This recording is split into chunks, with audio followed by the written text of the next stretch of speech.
ഇന്ന് കേരള രാഷ്ട്രീയത്തിൽ സജീവ ചർച്ചയാകുന്നത് നടൻ മോഹൻലാലാണ്.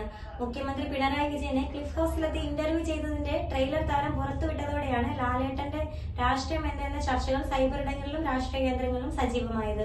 ലാലേട്ടൻ പണ്ടേ കമ്മ്യൂണിസ്റ്റാണെന്നും തിരുവനന്തപുരം MG കോളേജിലെ SFI ആണെന്നും സഖാക്കൾ നിസ്തർക്കം പ്രഖ്യാപിച്ചു.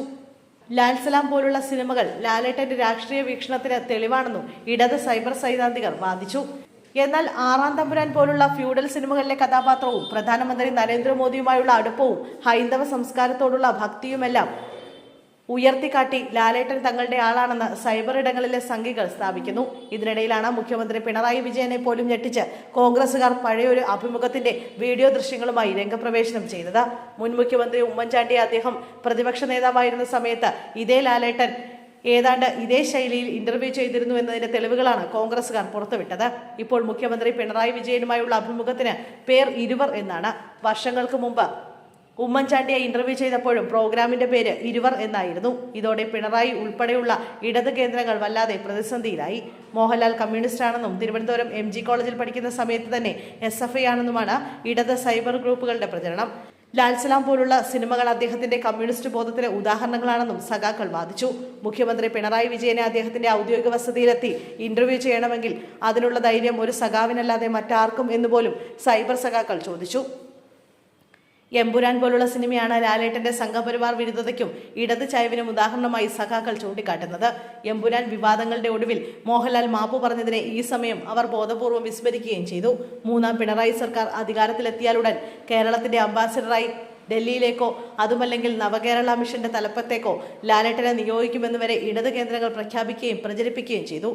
മുഖ്യമന്ത്രി പിണറായി വിജയനെ ഇന്റർവ്യൂ ചെയ്ത മാതൃകയിൽ മോഹൻലാൽ മുൻ മുഖ്യമന്ത്രി ഉമ്മൻചാണ്ടിയുമായി നടത്തിയ പഴയൊരു അഭിമുഖം കോൺഗ്രസ് അനുകൂല സോഷ്യൽ മീഡിയ ഹാൻഡിലുകളിൽ വീണ്ടും പങ്കുവച്ചതോടെയാണ് ലാലേട്ടനിലെ കോൺഗ്രസുകാരനെ സംബന്ധിച്ച ചർച്ചകളും സജീവമായത്.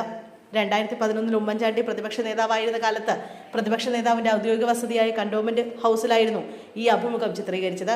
സാഗർ ഏലിയാസ് ജാക്കി എന്ന സിനിമയുടെ ലുക്കിൽ വെള്ള ഷർട്ടും മുണ്ടുമണിഞ്ഞാണ് മോഹൻലാൽ അന്നെത്തിയത്. സിനിമയും രാഷ്ട്രീയവും വ്യക്തിജീവിതവും ഉൾപ്പെടെ നിരവധി വിഷയങ്ങൾ ആ പരിപാടിയിൽ പരാമർശിച്ചിരുന്നു. ഉമ്മൻചാണ്ടിയുടെ അഭിമുഖത്തിനും പിണറായി വിജയന്റെ അഭിമുഖത്തിനും ഒരേ പേരായിരുന്നു. ഇരുവർ എന്നാണ് രണ്ട് അഭിമുഖങ്ങളുടെയും പേര്. 15 വർഷം മുമ്പ് ഉമ്മൻചാണ്ടി പ്രതിപക്ഷ നേതാവായിരിക്കെ അദ്ദേഹത്തെ ഇന്റർവ്യൂ ചെയ്യണമെങ്കിൽ ലാലേട്ടൻ അടിയുറച്ച കോൺഗ്രസുകാരനല്ലേ എന്ന ചോദ്യമാണ് സൈബർ ഇടങ്ങളിലെ കോൺഗ്രസുകാർ ഉയർത്തുന്നത്. കമ്മ്യൂണിസ്റ്റ് കഥാപാത്രങ്ങൾ മാത്രമല്ല കോൺഗ്രസ് പശ്ചാത്തലമുള്ള സിനിമകളിലും ലാലേട്ടൻ അഭിനയിച്ചിട്ടുണ്ടെന്നും ചൂണ്ടിക്കാട്ടുന്നു. അടിയുറച്ച ഈശ്വര വിശ്വാസിയും ഹൈന്ദവ പാരമ്പര്യത്തിൽ അഭിമാനം കൊള്ളുന്നയാളും സർവോപരി നരേന്ദ്ര ദാമോദർദാസ് മോദിയുടെ ആരാധകനുമായ മോഹൻലാൽ ജിക്ക് സംഘപരിവാർ അല്ലാതെ മറ്റെന്താകാൻ കഴിയുമെന്നാണ് സൈബർ സംഖ്യകളുടെ ചോദ്യം. മോഹൻലാലിന്റെ അമ്മയുടെയും അച്ഛന്റെയും പേരിലുള്ള വിശ്വശാന്തി ട്രസ്റ്റിൽ രാജ്യത്ത് തന്നെ ഒരു പ്രമുഖ RSS നേതാവ് അംഗമാണെന്ന കാര്യവും ചൂണ്ടിക്കാണിക്കപ്പെടുന്നു. ദാദാസാഹിബ് ഫാൽക്കെ അവാർഡ് ലഭിച്ച മോഹൻലാലിനെ അഭിനന്ദിച്ച പ്രധാനമന്ത്രി നരേന്ദ്രമോദി രംഗത്തെത്തിയിരുന്നു. തൊട്ടു പിന്നാലെ മോദിക്ക് നന്ദി അറിയിച്ച് ലാലേട്ടനുമെത്തി. നരേന്ദ്രമോദിജിയുടെ ദയുള്ള വാക്കുകൾക്കും അനുഗ്രഹങ്ങൾക്കും എൻ്റെ ഹൃദയംഗമമായ നന്ദി എന്നായിരുന്നു മോഹൻലാൽ സോഷ്യൽ മീഡിയയിൽ കുറിച്ചത്. എമ്പുരാൻ സിനിമ വിവാദമായതോടെ മാപ്പു പറയാൻ അദ്ദേഹം കാണിച്ച സത്യസന്ധതയും സൈബർ സംഘികൾ ഇപ്പോഴും പുകഴ്ത്തുന്നുണ്ട്. വാസ്തവത്തിൽ മോഹൻലാൽ ഏത് പാർട്ടിക്കാരനാണ്? ഈ ചോദ്യം ഇന്ന് മിക്ക മലയാളികളുടെയും മനസ്സിൽ ഉയരുന്നു.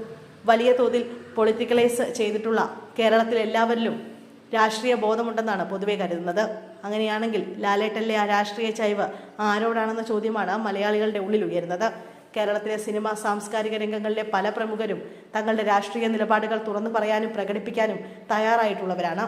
എന്നാൽ മലയാള സിനിമയുടെ ചക്രവർത്തിയായി വിരാജിക്കുന്ന മോഹൻലാൽ ഈ കാര്യത്തിൽ വ്യത്യസ്തനാണ്. മോഹൻലാലിനെ സംബന്ധിച്ച് അദ്ദേഹത്തിന്റെ രാഷ്ട്രീയവും മതവും ദൈവവും എല്ലാം അഭിനയമാണ്.